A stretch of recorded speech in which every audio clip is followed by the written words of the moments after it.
In the forgotten chronicles of 5th-10th century Wallachia, a monarch rose who believed that salvation could be carved from human flesh. His name was King Andrei II, remembered not for his victories, but for the theater of torment he built in God's name. Beneath incense and hymns, his court became a sanctuary of suffering, where mercy was treason and purity demanded blood. What followed was no legend. It was a reign so real, so meticulously documented, that even priests refused to read it aloud. In the winter of 1478, the snow around Targovict melted red. The Ottoman banners that once fluttered over its walls were gone, replaced by the black and gold sigil of King Andrei II, a raven clutching a thorned rose. He had returned from exile to claim a throne left empty by assassins, famine, and plague. His coronation was held not in triumph but in silence. The cathedral bell, cracked from years of war, tolled only once before it fell mute, as if heaven itself hesitated to celebrate. Andrei inherited a kingdom broken by fear. Villages lay hollowed, churches desecrated, nobles plotting with foreign lords to trade loyalty for survival. The council urged leniency, mercy for the starving, forgiveness for the traitorous, but the new king answered with scripture. Mercy, he wrote in his decree, is a luxury of the untested. Purity is born in pain. Thus began what his scribes would call the reformation of flesh. The first spectacle came within weeks. In the palace square, the king ordered a feast for the court and the clergy. Silver chalices were filled with dark wine. Rose petals were scattered across tables heavy with roasted meat. The air shimmered with incense and music. Then, as the nobles raised their cups, soldiers dragged 6 bound men to the dais, former tax collectors accused of hoarding grain during the famine. Their tongues had been nailed to wooden tablets, inscribed with the words, "I fed upon the poor." Andrei rose, his robes perfumed with crushed myrrh and iron dust. "Tonight," he proclaimed, "we dine with justice." The executioners moved with ritual precision, driving stakes through the condemned until the scent of roses mingled with blood. The guests were ordered not to turn away. One priest fainted. Another wept openly. The king watched with detached serenity, as if witnessing a sacrament rather than a killing. When the last body ceased trembling, he dipped his fingers in the pooling blood and drew a crimson cross on the table before him. "The feast is sanctified," he said. No one dared to eat afterward. By dawn, news of the holy banquet had spread through the capital. Some hailed the king as a savior cleansing the realm of corruption. Others whispered that he had brought a curse upon Wallachia. Dogs refused to approach the scaffold. Ravens gathered above the palace roof, circling until nightfall. In his private study, Andrei recorded every detail in a leather-bound ledger titled Acts of Purity. Each page described not only the condemned, but the fragrances burned, the hymns sung, the gestures performed. He believed the order of each ritual pleased God, that divinity required precision. The chroniclers noted that the scent of iron never left his hands again. When spring arrived, the roses in the palace gardens bloomed an unnatural crimson, their petals streaked as if painted with dried blood. The peasants called them the king's blessing. Yet beneath the soil, the roots were fed with ashes from the execution ground. Thus began the reign of Andrei II, a ruler who confused piety with possession, justice with spectacle. His throne room would soon echo not with counsel, but with the muffled cries of those chosen to purify his kingdom. The scent of iron and roses became the perfume of his power suite, lingering and impossible to wash away. Beneath the marble floor of the royal palace, behind a staircase no servant dared descend after dusk, lay a forgotten vault. Once a wine cellar from the days of his grandfather, King Andrei II had it stripped of its barrels and relics.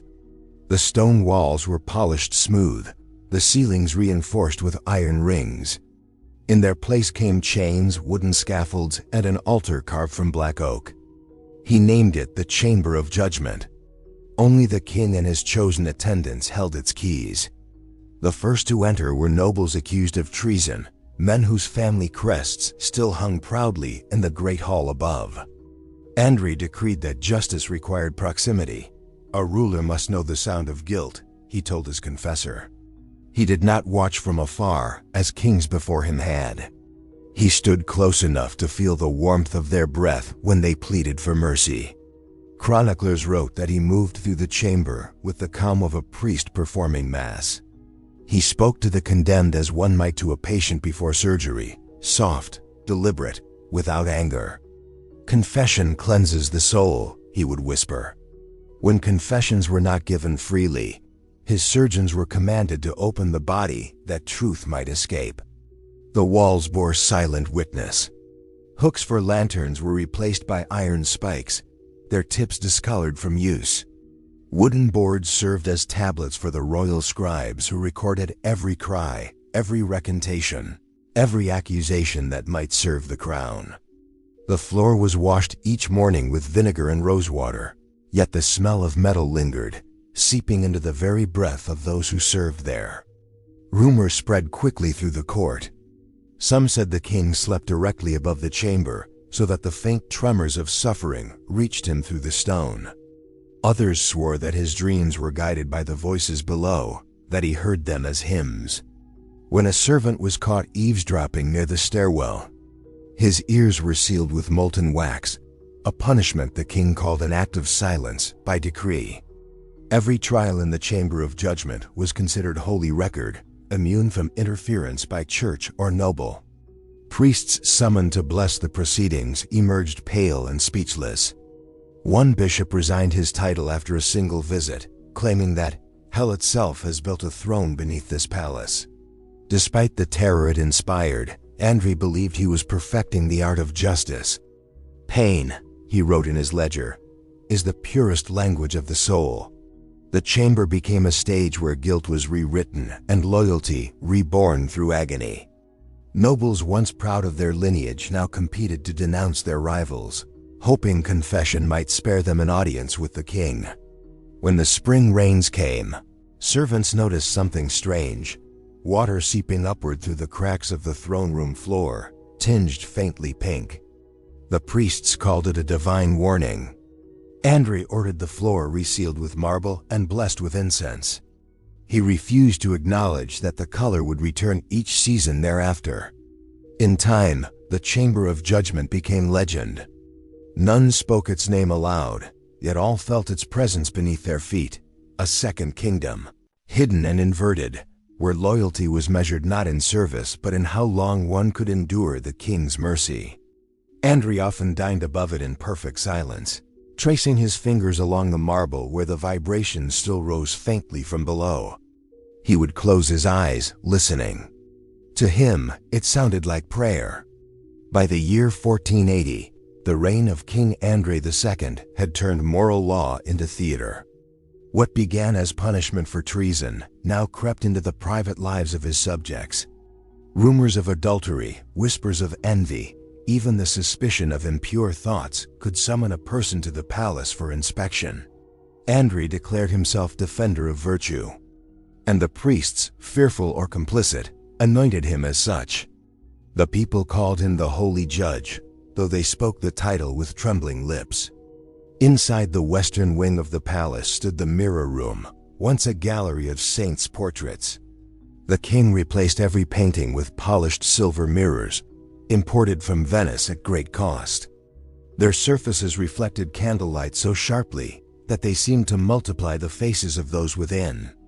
The room smelled of frankincense, sweat, and something else, a faint metallic trace that never quite faded.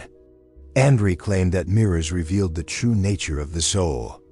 He ordered that every accused adulterer, liar, or heretic be brought before him there. A guilty reflection, he told his clergy, cannot hold the gaze of its master. Those who faltered under his stare were branded sinners. Their names entered into the royal ledger for purification. The proceedings grew stranger with each passing month. Courtesans were stripped and forced to stand before the mirrors while Andrei recited prayers of virtue. If they trembled or averted their eyes, he declared them tainted by lust. Those who met his gaze too boldly were accused of seducing the throne itself. There was no verdict but guilt, only the form it took. Among those summoned was Lady Elizabeta, the king's sister-in-law, known for her education and outspoken piety. She had pleaded for the release of a servant accused of impurity. Andrei responded by commanding her to undergo the test of reflection.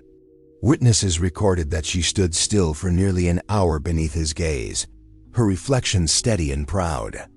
When he demanded she confess her sins, she answered, "Only pride. Majesty, the pride that I am still human." For that defiance, she was declared corrupted by self-admiration and confined to the convent of St. Lucia, where she vanished within weeks.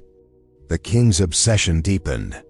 He began visiting the mirror room alone at night, dismissing his attendants. Servants passing by claimed they heard him speaking softly, not prayers, but questions, as if conversing with someone unseen.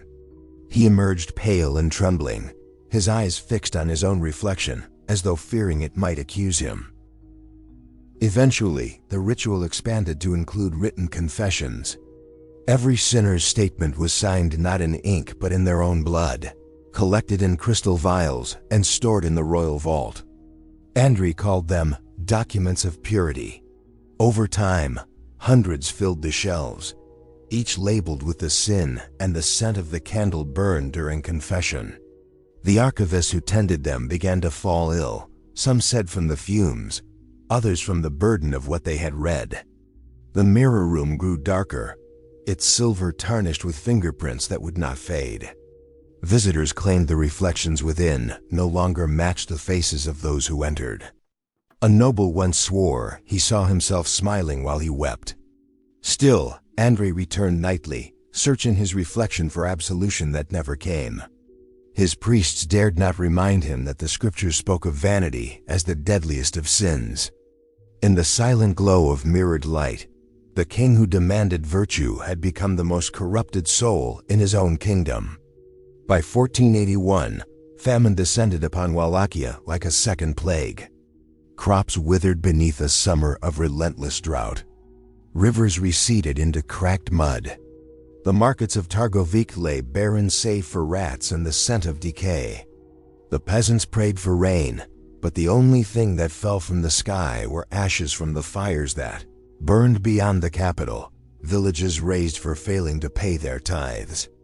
King Andrei II, seated upon his marble throne, saw in this suffering an opportunity for divine spectacle. He declared that hunger was the test of faith, and that those who endured without complaint would dine in heaven's banquet hall. Yet, as the starving filled the city streets, their gaunt faces became an eyesore to his courtly sensibilities. The smell of rot and desperation crept into the palace gardens, mingling with the scent of roses and myrrh. And so, the king announced a decree that seemed merciful, a feast for the faithful. Messengers rode through every province proclaiming that the king would feed the poor himself. "Let no beggar go hungry," the heralds shouted. "The Lord's table awaits all who believe." It was a promise of salvation wrapped in generosity, and it spread faster than plague. On the appointed night, hundreds gathered before the palace gates, old men clutching children, widows dragging broken carts, priests too weak to stand. Soldiers ushered them through golden doors into the hall of petitions, a cavernous chamber illuminated by hundreds of candles and heavy with the aroma of roasted meat and honeyed bread. Tables groaned under the weight of food unseen since the last good harvest. The starving wept at the sight. Some crossed themselves. Others collapsed in gratitude. Andrei entered last, draped in white robes stitched with gold thread. His crown glimmered in the firelight. "Tonight," he declared, "we dine not as king and peasant, but as equals before the eyes of God."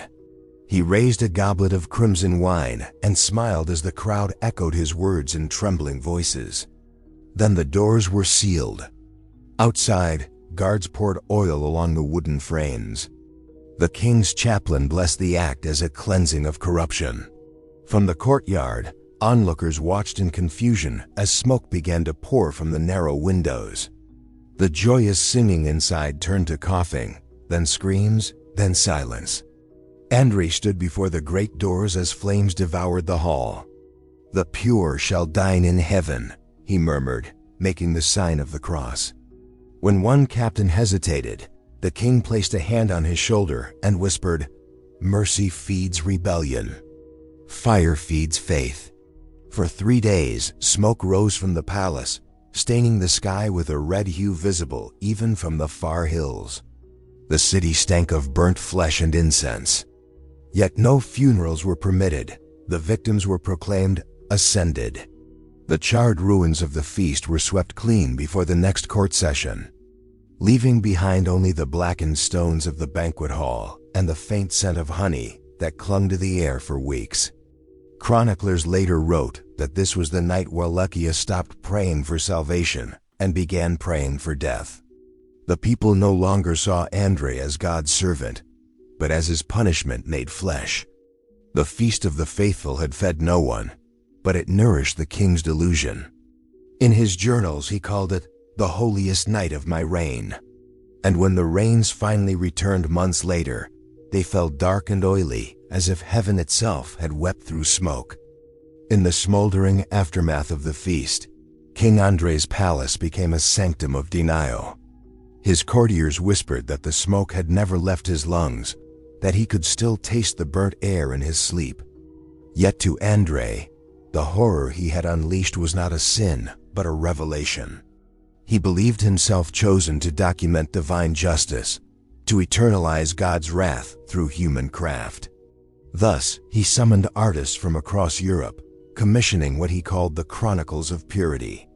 Murals, tapestries, and gilded manuscripts were to depict his miracles, the feast, the trials, the purges, not as massacres, but as sacred acts of purification.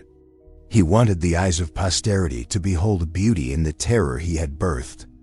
Among those who answered the summons was Matteo di Luca, an Italian painter from Florence. A quiet man of 30, Matteo had fled the patronage of warlords and inquisitors, seeking refuge in foreign courts.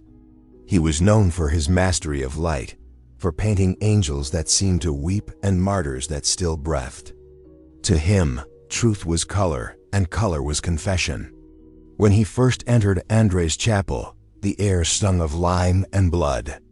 The king's architects were remaking the sanctuary's walls, covering old frescoes of saints with scenes of execution and torment. "Erase the false paradise," Andrei commanded, "and paint the one God truly rules." Matteo bowed and began his work. By day, he painted the images the king demanded: peasants bathed in fire, angels cleansing sinners with swords of light. But by night, he sketched the truth. Hidden behind layers of plaster and pigment, he embedded faces of agony within halos, crucifixions within candlelight, and the faint outlines of chained figures behind every divine glow. The walls of the chapel became his silent rebellion, a mural of truth disguised as holiness. Weeks turned into months. The king grew increasingly obsessed, visiting the painter alone, speaking of visions and voices. "You understand me," he would murmur. "You see the world as it is, bleeding yet beautiful." Matteo only nodded, his brush trembling as he painted. But secrets have weight. One morning while Matteo worked, a shaft of light revealed what Andrei had not noticed before, the faint shape of a child's corpse hidden beneath the paint of an angel's robe. The king froze. His lips curved into a smile that didn't reach his eyes. That evening, guards stormed Matteo's quarters. His sketches were seized, charcoal studies of charred peasants, portraits of the burned hall, and a chilling drawing of the king himself kneeling before fire. To Andrei, this was betrayal not against his rule, but against God's image. The painter was taken to the chapel at midnight. Witnesses later claimed the king dismissed all priests, ordering that the sinner's penance be his masterpiece. When the doors opened at dawn, the chapel walls dripped with red. Matteo's body had been flayed and stretched across the apse like parchment, his flesh painted over with his own pigments. The fresco he died upon depicted a radiant Christ surrounded by angels whose faces were unmistakably human, peasants, mothers, beggars, all staring silently outward. The court chroniclers dared not erase it. Instead, they called it the Last Judgment of Andrei. For years after, pilgrims claimed the blood never dried. It darkened with the seasons, as though Matteo's art still breathed beneath the stone. Andrei prayed before it daily, whispering, through his sacrifice, "My truth is immortal." But outside the palace, rumors spread that an artist's ghost had cursed the king, and that the next painting Andrei touched would be of his own damnation. By the winter of 1484, frost blanketed Wallachia like a burial shroud. The rivers froze solid, and the fields produced only silence. In the midst of that desolation, word spread of a wandering monk who whispered a prophecy. A pure maiden shall wear the crown of light and end the reign of the beast. The tale reached King Andrei before dawn. He summoned the monk to the throne hall, and by dusk, the monk's tongue hung nailed upon the chapel door. Yet the prophecy festered in Andrei's mind. He began to see purity as treason, virginity as rebellion. His court was filled with trembling nobles and mothers clutching their daughters, for every dawn brought new arrests. Andrei declared a new ritual, the purification of the maidens. Dozens of young women, most no older than 16, were paraded through the capital wearing crowns of thorn and candle wax. Their gowns, once white, were smeared with ash, and each was forced to chant, "I am unworthy of the crown." The ceremony, he claimed, would reveal the false maiden who threatened his divine rule. The cries of the innocent echoed through the streets, but none dared intervene. Priests blessed the spectacle, saying it was better that a few suffer than that a prophecy doomed the king. By the second week, the capital reeked of burned wax and blood. Among those who pleaded for mercy was Princess Ilona, Andrei's only daughter. She had been raised in cloisters under the watch of nuns and scholars, gentle, devout, and untouched by courtly corruption. When she appeared before her father, she begged him to end the persecution, reminding him that purity was not rebellion but faith. Her words should have softened him. Instead, they condemned her. Andrei, his voice breaking with a fevered conviction, proclaimed that his daughter was the virgin redeemer, foretold by the prophecy, the one destined to betray him. Before the horrified court, he placed upon her head the same crown of thorns worn by the condemned maidens. "If she is pure," he declared, "God will protect her." Ilona was dragged to the cathedral steps, her wrists bound in silk, her eyes lifted toward the night sky. Witnesses said she did not scream, only whispered prayers for her father's soul. The candles melted down her arms, searing her skin as the king watched in silence. When dawn came, the thorns had torn through her brow, and blood trickled down her cheeks like a red veil. For the first time, the court saw Andrei hesitate. He reached toward her, perhaps to stop, perhaps to bless, but Ilona's final breath escaped as a sigh. Her crown slipped to the ground, rolling to his feet. The silence that followed was unbearable. Even the soldiers refused to move. Andrei turned, trembling, as if the entire court had become a mirror reflecting his sin. He ordered that her body be entombed in the chapel beside the fresco of Matteo di Lucca, to rest among the saints, he muttered, though his eyes no longer met the cross. From that day, the king ceased to eat, ceased to sleep. He wandered the palace corridors whispering to shadows. Servants swore they saw him carrying Ilona's crown through the halls at night, placing it upon his own head before kneeling at her tomb. And when he spoke only one phrase: purity must be guarded, even from itself. Thus, the virgin's crown became not a relic of faith, but a curse, the moment when love, prophecy, and madness became one. The palace of Targovict had grown unnervingly quiet. The laughter of courtiers was gone, the music of feasts silenced. Since the death of Princess Ilona, King Andrei had developed a loathing for sound itself. He said voices lied, that the air carried deceit like disease. "Silence," he declared, "is the breath of heaven." At first, he ordered silence during meals. Then silence during prayer. Within months, silence became law.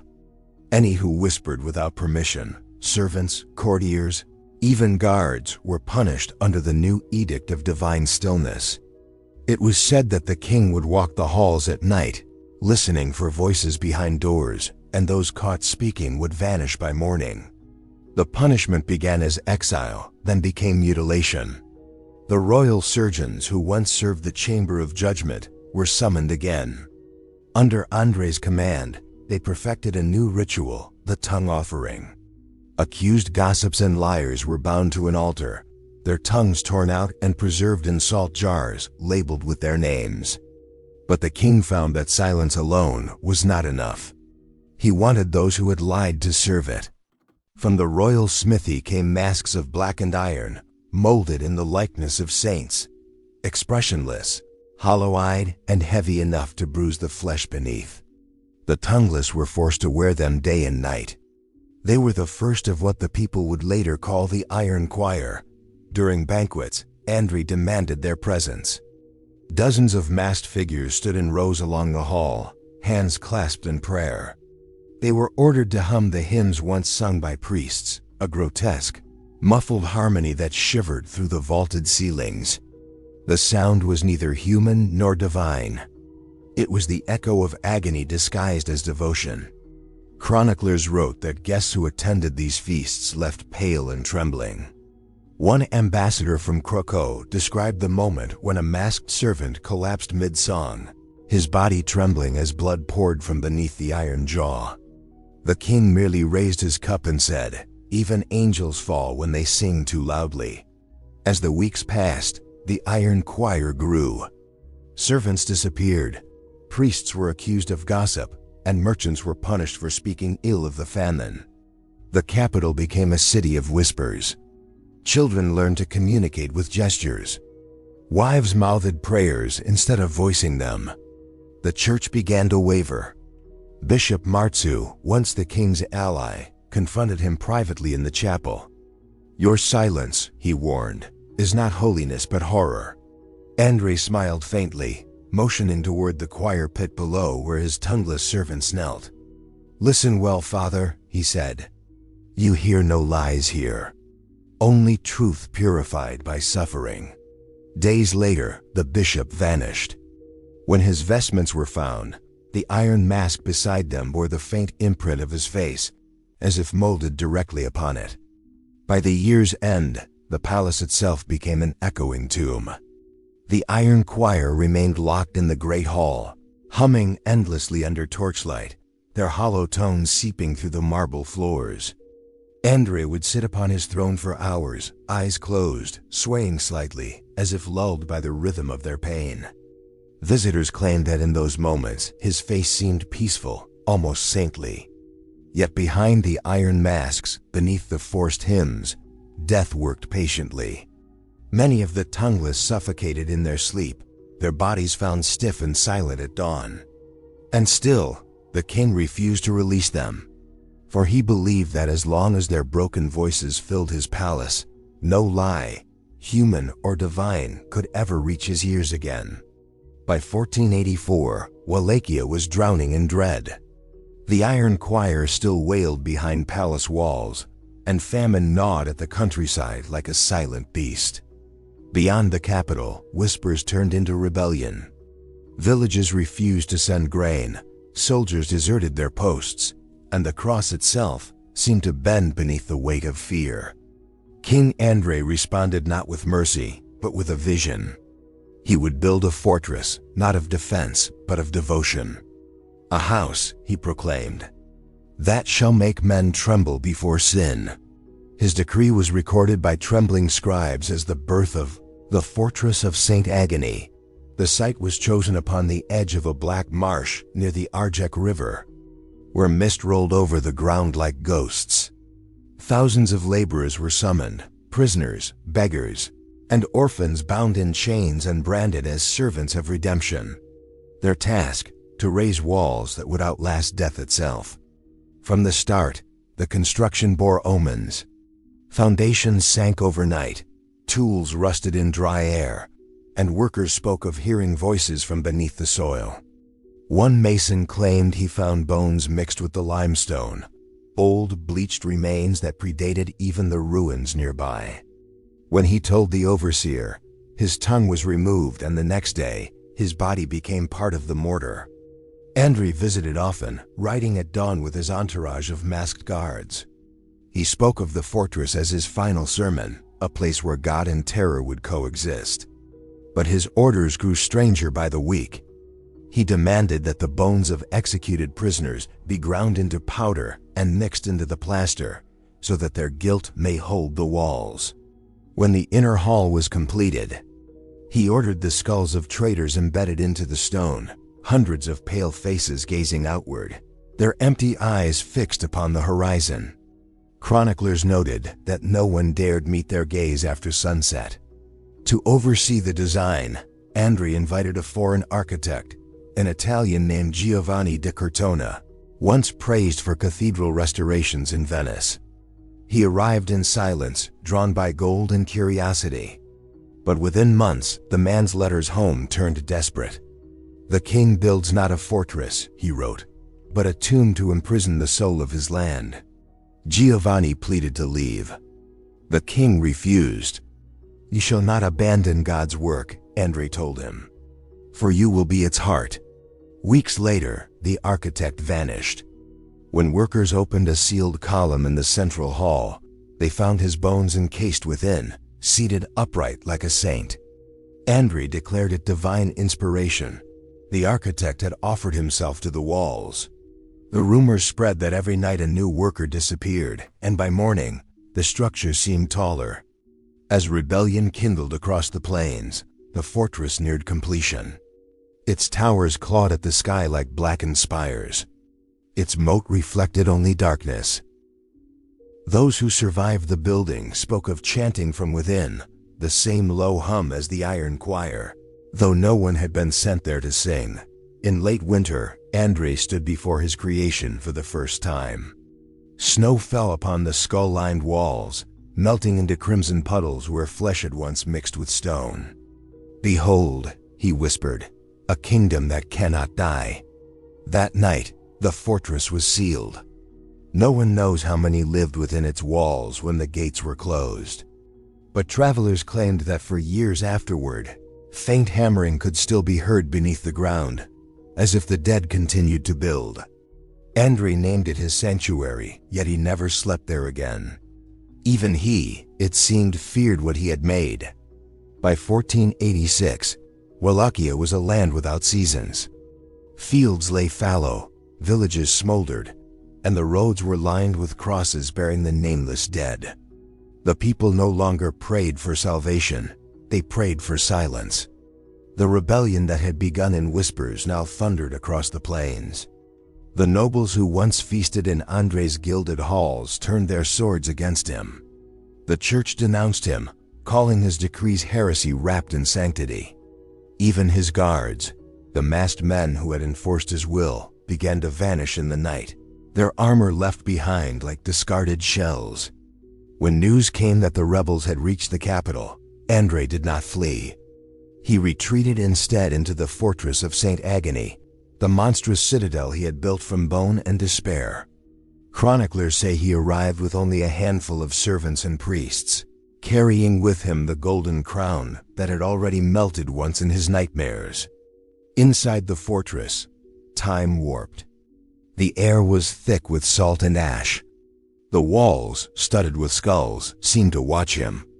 For days, Andrei wandered the corridors, touching the stones as though seeking confession from the dead. He ordered candles lit in every chamber, yet darkness persisted. Then, on the third night, he announced he would stand trial. "Not before men," he declared, "for men are liars.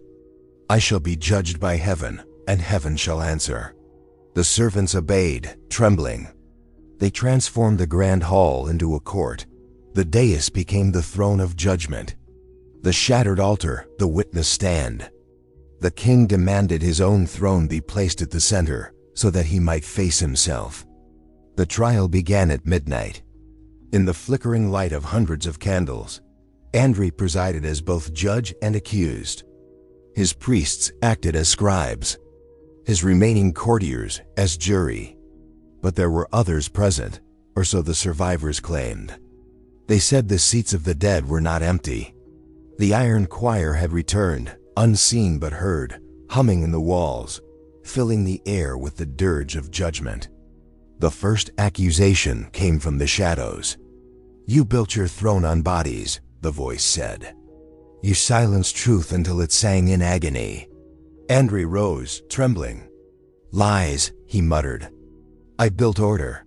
Then came another voice, softer, familiar, his daughter's.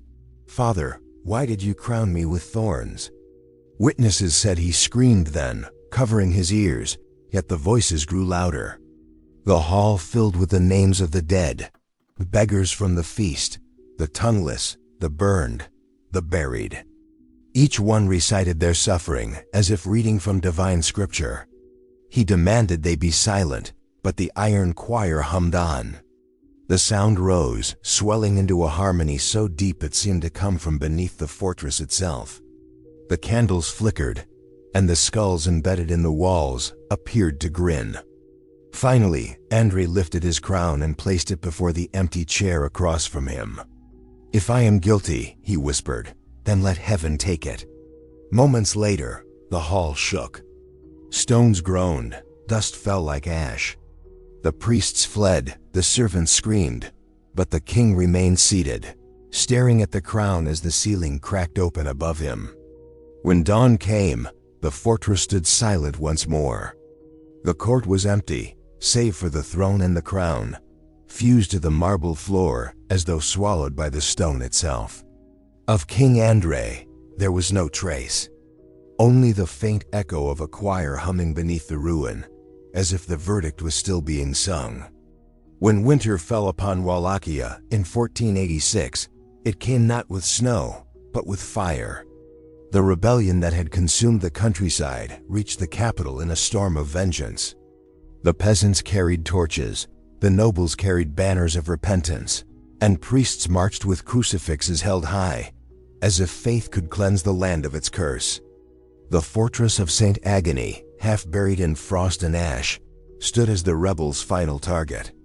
For within its blackened walls, the last king of Wallachia still breathed, alone, haunted, and waiting. Witnesses claimed the siege began before dawn. The rebels encircled the fortress, shouting psalms twisted into war cries. For 3 days and nights, their firebombs struck the walls, igniting the wooden battlements and the dried reeds of the moat. Smoke cloaked the sky, thick and red, until the sun itself seemed drowned. Inside, King Andrei refused surrender. His priests had abandoned him. His servants had fled into the catacombs. Only a handful of fanatics remained, men too broken to fear death. They followed their king not out of loyalty, but out of the same madness that consumed him. When the gates finally fell, the rebels found the outer courtyard deserted. The great hall doors were sealed with chains, and beneath them leaked a slow trickle of blood. What happened inside that night became legend. Chroniclers would later name it the Night of the Red Crucifix. The rebels who entered the hall swore that the air itself burned, not from fire, but from the stench of flesh. In the center of the throne room stood a circle of crucifixes, each bearing a body nailed through the wrists and ankles.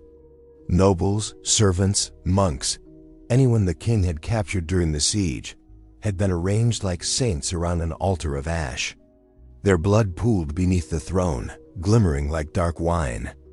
Andrei himself knelt among them, his robes scorched, his crown blackened. In his hands he held the scripture of his own making, pages written in blood and bound with sinew. As the rebels broke through, he raised his eyes to them and whispered, "Heaven will know me by this cross." Then he rose. With the last of his strength, he struck the torches from the rebels' hands, setting his own palace ablaze. Flames leapt to the tapestries and the crucified bodies until the chamber glowed like the heart of a furnace. The rebels fled in terror, but some remained, transfixed by the sight of the king kneeling amid the burning dead, whispering confessions to their corpses. "Forgive me," he murmured, "for I have become what I feared." The ceiling cracked, raining embers and molten gold. The great crucifixes toppled one by one, crashing into the inferno. Andrei did not move. His final prayer, if it was one, was lost in the roar of collapsing stone. When dawn came, the city was gone. The palace lay in ruins, its towers melted into the mud.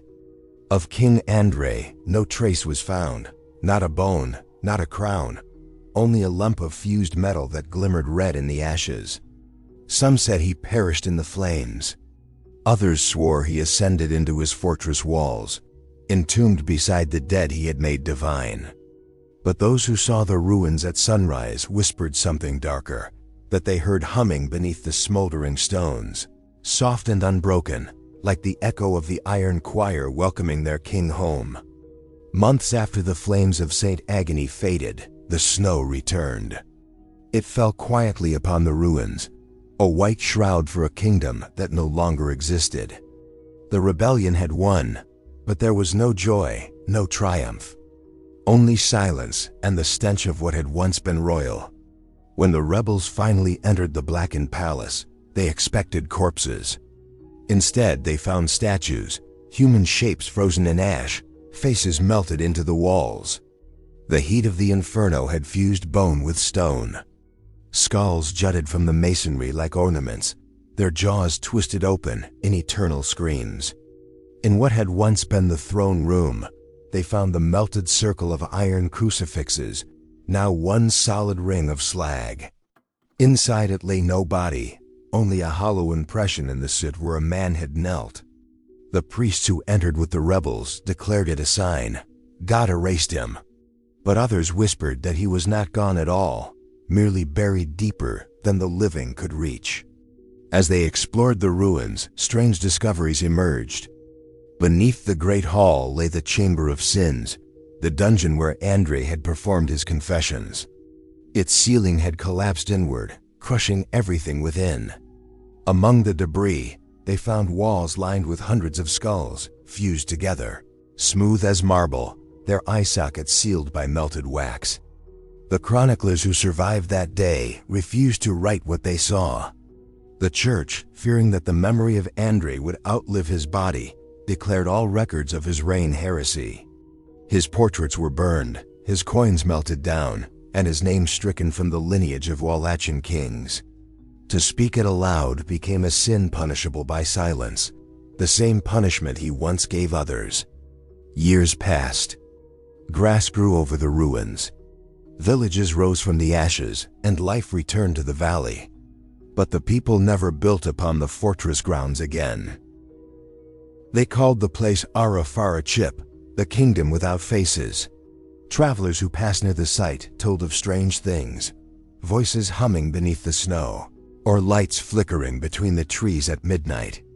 Some claimed to see shapes in the mist, men with iron masks walking without sound, their mouths sealed by shadows. The locals warned that if one lingered too long, the silence itself began to breathe. On winter nights, shepherds said they heard hymns carried by the wind, hymns without words, without melody, just a low hum that vibrated through the bones. "The iron choir still sings," they whispered, "for their king who will not die." Centuries later, a monk from Brasov claimed to have found a buried reliquary beneath the fortress site. Inside it was a crown, melted into the shape of a cross, and a single page of scripture written in dried blood.